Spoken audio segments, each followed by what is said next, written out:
Oh man, we got a spicy one for you.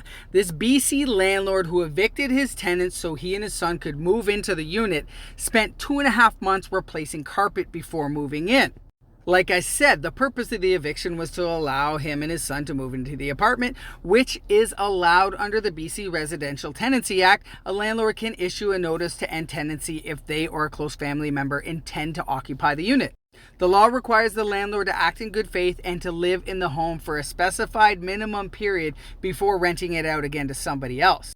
At that time, that period is 6 months. Also, if the landlord or their close family member doesn't move into the property within a reasonable amount of time or doesn't live there for the minimum required time, the landlord can be ordered to pay the evicted tenant an amount of equal to 12 months of their former rent. So essentially what happened here is they moved out in April and the landlord decided to put carpets in. It took him 2.5 months. As he said, he was doing it himself and living his life. They were done by mid-July, so 2.5 months. The tenant's claim is that isn't a reasonable amount of time for them to have moved into the unit. And the LTB, the Landlord Tenant Board, agreed.